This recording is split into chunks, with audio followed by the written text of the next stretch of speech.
Our myths and legends are filled with incredible weapons, some forged by dwarven smiths, others at the hands of giants, and even others bestowed by gods themselves. Few, however, have the renown of Excalibur. Excalibur is the sword that King Arthur got from the Lady of the Lake Nimue, and eventually it found its way back to her hands after Arthur's death at the strife of Camelot. However, what makes the sword special? Well, for one, Excalibur is extremely sharp. In Chrétien's stories, his romanticized cycles about Lancelot and Guinevere, the name of the sword, Excalibur, as written in his text, means, in Hebrew, as he says, to cleave steel as if it was made of wood.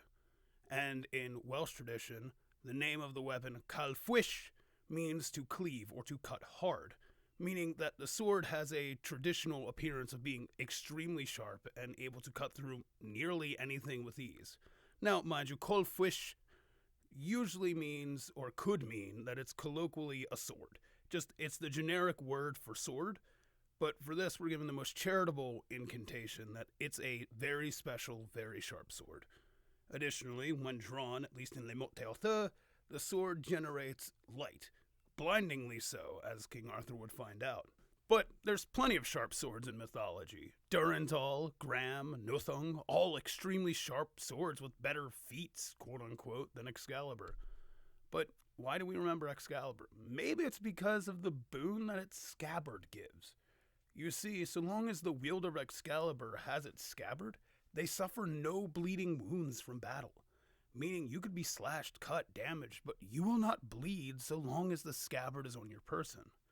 This, in conjunction with the sharpness of the sword, makes its wielder incredibly dangerous.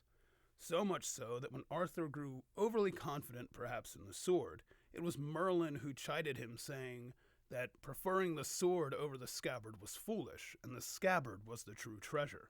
And this proved true, as numerous times Morgan Le Fay attempted to steal Excalibur, and the only time she succeeded, she managed to take the sheath and threw it away, taking away Arthur's advantage over her scheme.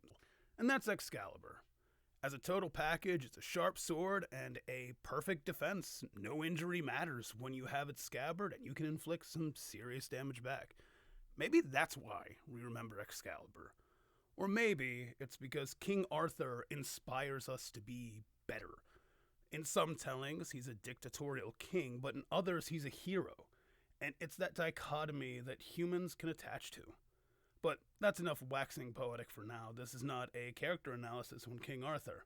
Might have to do that one day, but I need a lot more sources than what I have. As always, thanks for watching.